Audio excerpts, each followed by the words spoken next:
Friends, मैं सुधीर आप सबका बहुत बहुत स्वागत करता हूं मेरे चैनल techguru.com 1 में। दोस्तों, आज हम बात करते हैं कि जो हमारा एमएस वर्ड का एमएस ऑफिस का डे 2 का आज हम सेशन स्टार्ट करेंगे। और आज इस डे 2 में हम जानेंगे कि जो हमारा एमएस ऑफिस का जो शीट होता है, यहाँ पे हम ये जानेंगे कि पहला ही देखिए, ऊपर जो मैंने पहले अपने डे 1 की वीडियो में मैंने बताया था, इसको हम जो है टैब भी बोलते हैं, टैब या टास्क बोलते हैं। और इसके नीचे आप देख रहे हैं एक छोटा छोटा सेक्शन बना हुआ है, ये देख रहे हैं छोटा छोटा सेक्शन बना हुआ है जिसमें ये इन सेक्शन को ग्रुप बोलते हैं। तो आज हम स्टार्ट करेंगे फाइल टैब में, इसके बारे में जानेंगे कि फाइल टैब है क्या, इसका यूज कैसे करते हैं। तो चलिए वीडियो को स्टार्ट करते हैं, और प्लीज आप सबसे रिक्वेस्ट है कि मैं जो भी चीजें बताऊंगा उसको ध्यान से सुनिएगा, समझिएगा, ध्यान से देखिएगा। और अगर किसी को भी कहीं कोई प्रॉब्लम है तो मुझे कमेंट बॉक्स में लिख सकते हैं। जैसा कि मुझे एक सजेशन आया था कि मैं जो है हर एक टास्क का, हर एक टैब का, और जितने भी जो यहाँ पे ग्रुप दिए हैं इनका मैं वीडियो बनाऊंगा। तो मैं आपको बताऊं तो मैंने ये वीडियो इसलिए बना ही रहा हूँ, डे 1 डे 2 करके ट्यूटोरियल बना रहा हूँ, ताकि आपको एक एक टैब में हर एक ग्रुप के बारे में मैं आपको समझा सकूँ। तो आज डे 2 में मैं आपको बताने जा रहा हूँ फाइल टैब के बारे में बताने जा रहा हूँ कि इसमें जो हमारा फाइल टैब है, इसमें कई ग्रुप्स आते हैं, जैसे कि अभी देखेंगे ये, इनके बारे में जानेंगे क्या है ये। तो सबसे पहले देखिए, हम इसका यूज कब करते हैं। मान लेते हैं मैंने यहाँ पे कुछ लिखा है, ए बी सी और डी और ई लिख दिया। मैंने यहाँ पे ये लिखा हुआ है ABCD।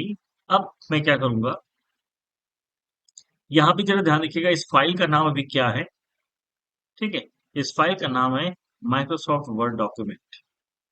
ये इस फाइल का नाम है, क्योंकि जब भी आप कोई भी नई फाइल जनरेट करेंगे, जैसे मैंने बताया था कि फाइल कैसे जनरेट करते हैं नई फाइल, तो मैंने आपको पिछली वीडियो में बताया था कि राइट क्लिक करके डेस्कटॉप पे ही आप जो है राइट क्लिक कीजिए, वहां पे न्यू का ऑप्शन है, वहां से जाके आपको जो भी वर्ड, एक्सेल, पावर पॉइंट कुछ भी खोलना हो खोल सकते हैं।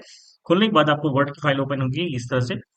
यहाँ पे आप देखिए इसका नाम क्या दे रहे हैं, माइक्रोसॉफ्ट वर्ड डॉक्यूमेंट। अब आपको क्या करना है, आपने जब ये लिख लिया है तो अब आपको यहाँ पे फाइल पे जाना है। फाइल पे जाने के बाद अब आपको पहले जो है होता है, आपको सेव पर जाना होता है। पहले आप सेव करोगे, जब आप सेव करोगे तो इस तरह का आपको एक बॉक्स खुलकर रहेगा। यहाँ पे कह रहा है क्या, देखिए नीले रंग का दिख रहा है, इसका मतलब होता है कि यहाँ पे आप अपने इस फाइल का नाम चेंज कर सकते हैं। मान लेते मैंने इस फाइल का नाम लिखा है ALPHAB अल्फा। ठीक है, मैंने इस फाइल का नाम रखा है अल्फा, और मैंने इसको क्या किया, अब यहाँ पे इसको कहाँ पे हमें दिखाना है, कहाँ पे ये फाइल रहेगा, इसका लोकेशन दिखाना है। तो लोकेशन दिखाने के लिए मैं क्या करता हूँ, इसको मैं, देखिए ये जो लेफ्ट वाला रहेगा, यहाँ से आप फाइल की लोकेशन तय करते हैं कि आपको होम में देना है, गैलरी में देना है, डाउनलोड्स में डालना है, डेस्कटॉप में डालना है, कहाँ से। ये सारी चीजें आप देख सकते हो। सी में ड्राइव मतलब डी में डालना है, देखो डी दिख रहा है आपको, ई है। कहाँ पे आप इस फाइल को बना के रखना चाहते हो, उसकी लोकेशन आप लेफ्ट साइड में, यहाँ पे जब आप स्क्रॉल करोगे अप एंड डाउन तो आपको पता चलेगा। जबकि यहाँ से क्या होता है, ये पता चलता है कि जो भी ये इस समय फाइल लोकेशन खुली है उसमें कौन कौन सी फाइल फोल्डर यहाँ पे दिख रहे हैं फिजिकली। तो हम क्या करते हैं, अभी हम चलते हैं, इस फाइल को मुझे क्या करना है, डेस्कटॉप पे दिखाना है, तो हम यहाँ पे डेस्कटॉप ढूंढेंगे। देखिए जैसे मैं डेस्कटॉप पे क्लिक करूंगा ना, ये देखिए क्या हुआ, यानी अभी जितनी फाइल दिख रही है किसकी दिखा रही है फोल्डर, ये डेस्कटॉप पे दिखेंगे। तो मैं डेस्कटॉप पे इसको करूंगा, और डेस्कटॉप पे एक फाइल आपको नजर आएगी, इसका नाम होगा अल्फा। और मैं इसको यहाँ पे सेव करता हूँ, और वापस मैं इसको क्या कर रहा हूँ, यहाँ पे क्लोज करता हूँ। मेरा काम खत्म हो गया, मैंने इसको फाइल को सेव कर दिया है, क्लोज करता हूँ। अब आप जरा ढूंढोगे ना कि आपको अपने डेस्कटॉप पे क्या इस तरह का कोई फाइल दिख रहा है। तो अल्फा फाइल ढूंढने का भी मैं आपको एक बहुत अच्छा तरीका बताता हूँ, क्योंकि इतनी सारी फाइलें इसमें आप कैसे क्लिक करके ढूंढोगे। बस आपको अपनी फाइल का पहला वर्ड पता होना चाहिए, और पहला वर्ड था ए। आपको किसी भी एक फाइल पे क्लिक कर दीजिए, और बस ए वाले बटन को ही बार बार टैप करते चलिएगा, तो सिर्फ आपको देखिए ए वाले ही फाइल या फोल्डर दिखाएंगे। अभी मैंने एक बार प्रेस किया तो देखो ये वाला फोल्डर दिखा रहा है जो कि ए दिख रहा है। फिर मैंने देखिए यहाँ पे ए, यानी देखिए ए नाम से दो ही एक फोल्डर है और एक फाइल है। एक फोल्डर दिख रहा है और एक फाइल का दिख रहा है। कैसे इधर उधर जा रहा है, मैं एक ही वाले बटन को ही बार बार क्या कर रहा हूँ, टैप कर रहा हूँ। तो देखिए मुझे मेरा इन इन सब में से मुझे पर्टिकुलर मेरा फाइल ही दिख रहा है। तो जब आपको कई मतलब कहते हैं बंच में से आपको सिर्फ एक पर्टिकुलर फाइल ढूंढनी है, तो आपको बस क्या करना होगा, ऐसे क्या करूंगा, मुझे सब देखना पड़ेगा, एक एक चीज ध्यान से पढ़ना पड़ेगा। लेकिन यहाँ पे क्या हो रहा है, आपको बस अपनी फाइल का पहला वर्ड पता होना चाहिए। मुझे पहला वर्ड पता था ए, तो मैं कहीं पे भी क्लिक करूंगा तो पहले मैं ए पे करूंगा। देखिए पर ए पे गया, फिर ए पे आया। ध्यान से देखिएगा यहाँ पे ए, और फिर यहाँ पर ए, दिख रहा है। मान लेते हैं मेरी कोई फाइल है जिसका नाम पी से है, तो मैं पी वाले बटन को क्लिक करूंगा। तो मैं पी वाले से बटन को क्लिक करूंगा तो क्या होगा, अभी मैं पी, देखिए प्रॉम्प्ट दिख रहा है, यानी पी से सिर्फ एक बटन है। अब मैं क्या करता हूँ, मुझे मेरी फाइल जो है एन से ढूंढनी है, तो मैं क्या करूँ, सिर्फ एन बटन कहीं पे भी एक जगह क्लिक करो। अब देखो यहाँ पे new folder, new Microsoft Excel, new Microsoft Excel, फिर new Microsoft Excel, new bullets, new Microsoft Excel, new Microsoft PowerPoint. इसमें क्या हो रहा है, सिर्फ एन वाले ही आपको डॉक्यूमेंट्स दिखेंगे। तो दोस्तों ये बहुत अच्छा तरीका है अपने किसी भी बंच में से अपने पर्टिकुलर फाइल को ढूंढने के लिए। आपको करना क्या है, सिर्फ और सिर्फ आपको जो भी फाइल या फोल्डर है उसका पहला वर्ड आपको टैप करना है, तो आपको बस उसी अल्फाबेट्स के ये फाइल या फोल्डर दिखाएगा। मुझे यहाँ पे ए करना था तो मैंने ए वाले टैप किया, तो ए से किया। अब आते हैं अल्फा, देखिए अल्फा आ गया। मैंने फाइल का नाम लोकेशन कहाँ दिया था, डेस्कटॉप पे दिया था। अब देखिए यहाँ पे फाइल का नाम क्या दिख रहा है, अल्फा दिख रहा है। पहले क्या दिख रहा था, पहले दिखा रहा था Microsoft word document. Is it clear, इतना समझ में आया। चलिए, अब आपने क्या किया, काम बंद कर दिया। दूसरे दिन आप आते हैं वापस अपने उस फाइल को ओपन करते हैं, अल्फा वाली फाइल को ओपन करते हैं। और फिर आप इसमें क्या करते हैं, कुछ एडिट आगे कुछ लिखते हैं। आपने लिखा ओके, ATUL अतुल लिखा। फिर आपने यहाँ पे लिखा BHANU भानु। फिर यहाँ पे आपने लिखा CHANDAN चंदन। अब क्या हुआ, जैसे मैं इसको क्लोज करूंगा ना, तो देखो क्या होगा, तुरंत, यानी आपने जो भी नया चीज एडिट किया है ना, उसको कह रहा है क्या सेव करना है कि नहीं करना है।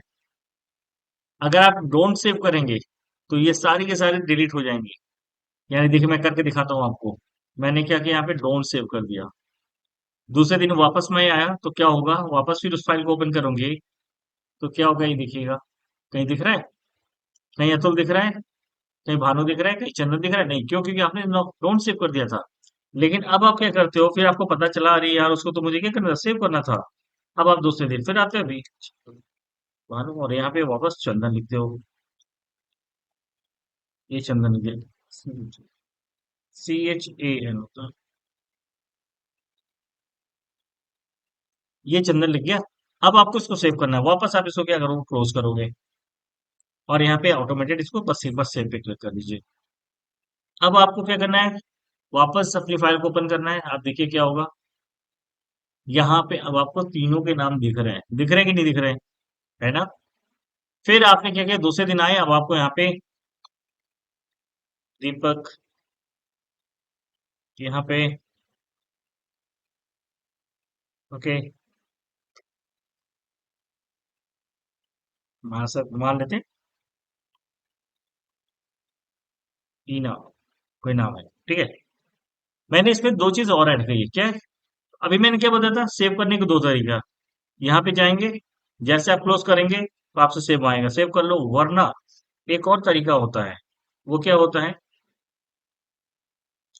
आपको यहाँ पे सीधे अपने सिस्टम पे अपने कीबोर्ड से कंट्रोल एस को प्रेस कर दीजिए। कंट्रोल एस, एस का मतलब सेव। अब मैं जब करूंगा तो ये मुझे सेव नहीं मांगेगा, देखिए क्या होगा। अब इसने नहीं मांगा, क्यों नहीं मांगा, क्योंकि मैंने कंट्रोल एस से ऑलरेडी सेव कर दिया, वहां सेव करने की जरूरत नहीं है। समझ में आ रहा है। फिर दूसरे दिन आया, मैंने यहाँ पे ईना, मीना और टीना ये लिख दिया। अब क्या करूंगा, मैं इसको कंट्रोल एस करूंगा। कंट्रोल एस करूंगा ना, अब ये मुझसे क्या करेगा, ये नहीं मांगेगा। क्यों नहीं मांगेगा, क्योंकि मैंने कंट्रोल एस कर दिया। फिर वापस किया, मैंने यहाँ पे दीपक, HA के सार्थक, ओके, और सोनी, मैंने ये लिखा, क्लियर। अब यहाँ पे क्या मैं भूल गया, मैंने कंट्रोल एस करना भूल गया। ठीक है, तो मैं क्या करूंगा, मैंने डायरेक्ट इसको यहाँ पे क्या किया, क्लोज किया। देखो जैसे क्लोज किया वापस ये मांग लिया, यानी मुझे पता नहीं था कि मैं भूल गया था। लेकिन यहाँ पे फिर भी देखो सिक्योरिटी क्या दी गई, वापस क्या है आपको रिमाइंड कर रहा है भाई सेव करना है, तब आपको ध्यान है हाँ सेव करना है, क्योंकि आप कंट्रोल एस करना भूल गए थे। तो आपने सेव किया, फिर आपने नेक्स्ट डे ओपन किया, और फिर यहाँ पे अतुल नाम से अपने Atul, okay, okay Ashish, A S H Ashish, Ashish, A S H I S H, Ashish,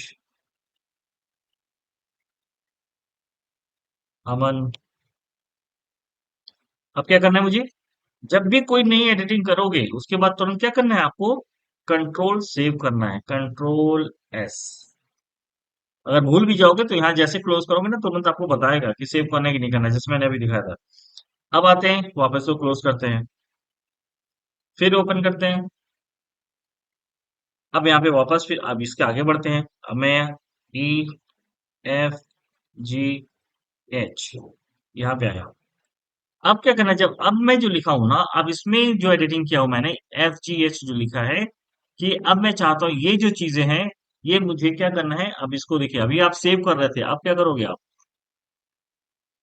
save as use करोगे। क्यों सेव एज यूज करोगे, क्योंकि देखिए जैसे आप सेव एज करेंगे तो ये ब्राउज का ऑप्शन मांगेगा।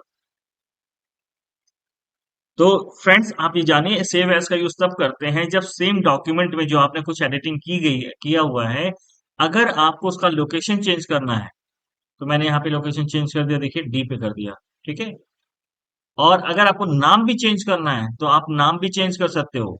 लेकिन मैं क्या करता हूँ, अभी डी नाम से, डी बस लोकेशन चेंज किया है, लोकेशन अब क्या अभी डेस्कटॉप पे था, अब क्या होगा, अब डी पे आपको दिखेगा, और अल्फा नाम से ही दिखेगा। और मैं इसको क्या करता हूँ सेव, अब यहाँ पे जैसे आप क्लिक करोगे, देखिए ये वाला जो एरिया ना लेफ्ट साइड, ये आपको बताता है लोकेशन, किस लोकेशन पे है।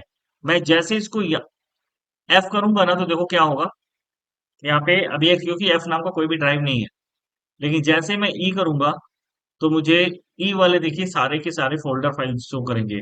डी करूंगा सारे डी के फाइल फोल्डर शो करेंगे। मॉक इंटरव्यू में अभी ऐसा कुछ नहीं है। ठीक है, फिर आते हैं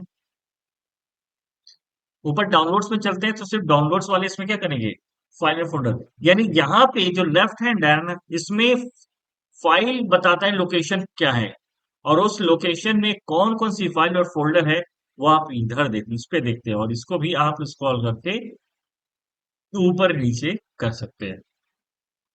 मैं फिर से बता रहा हूँ, लेफ्ट साइड से आप लोकेशन देखते हैं, किस लोकेशन का पे आपको जाना है, और जब लोकेशन आप तय कर देते हैं तो उसके अंदर कौन सी फाइल है वो आपको यहाँ से दिखती है। आपको कहाँ तक सिर्फ अनटाइटल्ड दिख रही है, लेकिन देखिए अभी नीचे गैप दिखा है, इसका मतलब अभी और भी फाइल है। तो यहाँ से आप टाइप करके और नीचे आ सकते हैं। तो यहाँ से आप इस लोकेशन पे कौन कौन सी फाइल या फोल्डर है वो आप यहाँ से ऊपर नीचे ड्रैग करके देख सकते हैं। और इस लोकेशन पे आप कौन कौन सी लोकेशन है, कौन कौन सी जगह पे आप ये लोकेशन दिखा रहा है, वो सारे लोकेशन यहाँ देख सकते हैं। तो यहाँ से आप लोकेशन देखोगे और यहाँ से उस लोकेशन पे कौन सी फाइल और फोल्डर वो देख सकते हो, और यहाँ से ऊपर नीचे आप ड्रैग करके इसको देख सकते हो। आई थिंक तो आपको ये समझ में आया होगा। तो अभी देखिए फ्रेंड्स हमने क्या किया, मैंने क्या किया, बस उसमें थोड़ी सी एडिटिंग की और फिर उसको मैंने क्या किया, डी ड्राइव पर रख दिया। डी ड्राइव पे ही, लेकिन अल्फा नाम से ही है। अब मैं इसका करता हूँ, इसको सेव करता हूँ, सेव कर लिया। अब मैं इसको क्लोज करता हूँ। इसमें क्या एडिट किया था मैंने, एफ जी एच।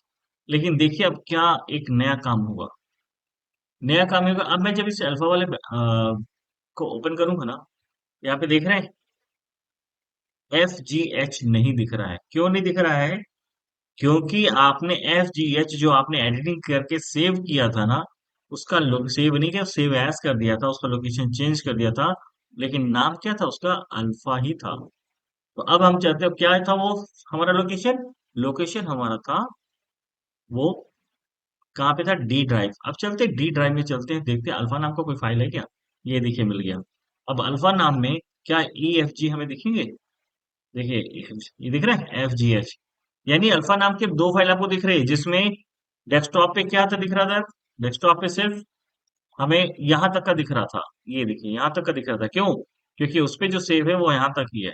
लेकिन जब हमने सेव एज करके लोकेशन चेंज किया, तब हमें वो फाइल इस तरह से पूरी दिख रही है। क्यों? क्योंकि इसको मैंने सेव एज करके लोकेशन चेंज किया था। यानी एडिटिंग वाले जो भी पार्ट है वो मुझे डी ड्राइव में दिख रहे हैं। नाम सेम है, अल्फा ही नाम से है। एग्जैक्टली, तो समझ में आ रहा है?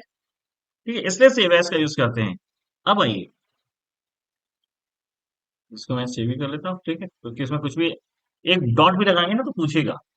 वापस चलते हैं, यहाँ पे आते हैं। फिर अल्फा वाली फाइल को ओपन करता हूं मैं। अब अल्फा वाली फाइल को मैं क्या करता हूँ ना, मैं वहां पर FGHIJKLMNO करता हूँ, इस तरह से लिखता हूँ। और वापस चल के सेव एज करता हूँ। सेव एज करके मैं यहाँ पे इसका फाइल लोकेशन अब ई ड्राइव डालता हूँ। ई, देखिए ई दिख रहा है, ई ड्राइव करता हूँ। और अब इसका नाम चेंज करके मैं इसको ENGLISH इंग्लिश कर देता हूँ और सेव कर देता हूँ। ध्यान रखिएगा, ई ड्राइव में है, इंग्लिश के नाम से है। सेव करता हूँ। अब आइए देखते हैं क्या होता है। पहली फाइल ये थी अल्फा, अल्फा को ओपन करा। यहाँ पे देखिए मुझे नाम नहीं दिख रहा है, EFGH नहीं दिख रहा है। क्यों नहीं दिख रहा है? क्योंकि ये मेरा एडिटिंग नहीं हुआ था। एडिटिंग किया भी था तो कहाँ पहले सेव किया था? उसको मैंने सेव कर दिया था डी ड्राइव। तो ओपन डी ड्राइव को ओपन करते हैं हम लोग। ये डी ड्राइव को ओपन किया, यहाँ पे देखिए अल्फा नाम से फाइल दिख रही है। और यहाँ पे आपको EFGH दिख रही है। लेकिन यहाँ पे देखिए LMNOPQ नहीं दिख रहा है, क्योंकि वो मैं एडिट करके उसको सेव एज करके कहाँ भेज दिया था? ई ड्राइव में भेज दिया था। अब चलते ई ड्राइव में चलते हैं, यहीं से ई ड्राइव पे आते हैं। अब देखते ई ड्राइव में किस नाम से था हमारा? इंग्लिश के नाम से। देखिए इंग्लिश, अब उसका नाम मैंने चेंज करके अल्फा से इंग्लिश कर दिया। अब यहाँ पे देखिए आपको दिख रहा है FGHIJKLMNO। तो समझ में आ रहा है फ्रेंड्स मैं क्या कर रहा हूँ कि सेव और सेव एज में क्या डिफरेंस होता है? सेव का मतलब होता है कि आपको पहली बार जब भी कोई फाइल बनाओगे, आपको क्या करें, बस लोकेशन पे आपको देखना, जो भी लोकेशन होगा वो जहां पे भी आप वो बनाओगे, सीधे वहीं पे जाके सेव करेगा। सेव एज का मतलब क्या होता है? अगर सेम फाइल में आप कुछ एडिट कर रहे हो और बस आप कंट्रोल एस करते चले जाओ, तो फाइल का नाम ही वही रहेगा और लोकेशन भी वही रहेगा। लेकिन अगर आप सेव एज करोगे, तो सेव एज करने पे क्या करेगा, वो आपको ब्राउज का ऑप्शन देगा। यहां से आप उस फाइल में जो भी एडिटिंग किए हो, फिर उसका नाम भी चेंज कर सकते हो और यहाँ से लोकेशन चेंज कर सकते हो। तो दोस्तों ये बहुत ही ज्यादा इम्पोर्टेंट बात है कि हमें ये समझना सेव और सेव एज में क्या डिफरेंस होता है। आई होप सो आपको समझ में आया होगा कि सेव और सेव एज का यूज कब करते हैं। तो अगर आपको किसी को भी कोई डाउट हो तो प्लीज आप मुझे क्वेश्चन पूछ सकते हो मेरे कमेंट बॉक्स में। एंड प्लीज इस वीडियो को जरूर शेयर कीजिए सबके साथ, क्योंकि मैं ये जो वीडियो बना रहा हूँ बहुत इजी वे में बना रहा हूँ, जैसे कि सभी हमारे व्यूअर्स को समझ में आए। और ये सभी बिगिनर्स के लिए भी है, एक्सपर्ट्स के लिए भी है, क्योंकि कभी कभी क्या होता है एक्सपर्ट्स को भी थोड़ा सा कंफ्यूजन हो जाता है। Okay, so I hope so अब वीडियो जो जरूर पसंद आएगा। अगर कहीं कोई भी आपका सजेशन हो तो मुझे जरूर बताइएगा। और हाँ, मैं एक चीज जरूर आपसे रिक्वेस्ट करूंगा, मेरे 2 चैनल और हैं जिनका नाम है इंटरव्यू ट्रेनिंग जोन, जिसमें मैं सिर्फ और सिर्फ इंटरव्यू की प्रिपरेशन की क्वेश्चंस तैयारी करवाता हूँ, जिसमें आपको मॉक इंटरव्यूज के भी क्वेश्चंस मिल जाएंगे और प्लस उन बच्चों के भी आपको मॉक इंटरव्यू के सेशन मिलेंगे जो कि सिलेक्शन पा चुके हैं। दूसरा, आपको एक और मेरा एक और चैनल है जिसका नाम है ब्रेकिंग बैरिज बाय सुधीर सर, जिसमें व्लॉग भी है, प्लस उसमें सोशल चैनल्स भी है। वो उसमें मैनेजमेंट के भी टॉपिक्स आपको मिल जाएंगे, उसमें एक कंप्यूटर के भी टॉपिक मिल जाएंगे सारे, मतलब वो सब भी वर्सेटाइल करके है। तो उसको भी आप लोग जरूर सब्सक्राइब कीजिए। मैं अपने इन दोनों चैनल्स के भी लिंक को यहाँ पे शेयर करूंगा। उसको प्लीज अपने नियर एंड डियर के साथ शेयर कीजिए, सबके लिए बहुत ही फ्रूटफुल है। और इस चैनल techguru.com को techguru.com 1 को जरूर सपोर्ट कीजिए, क्योंकि ये मैं बहुत ही मेहनत से और बहुत इजी लैंग्वेज में बनाता हूँ। मेरे सारे वीडियो आप देखेंगे तो आपको ये पता चल जाएगा कि मेरा एक कॉन्सेप्ट है कि पढ़ाई के लिए चीजों को ना ढूंढो, चीजों में पढ़ाई ढूंढो। और मेरे एक एक वीडियोस को आपको ध्यान से देखेंगे ना, तो आपको कहीं से भी, मैं आप कहीं किताबी लैंग्वेज नहीं यूज करता हूँ। So it is the way of that's, I request you please please please support me and this share this video to everyone. Thanks for that and subscribe please. Thank you so much.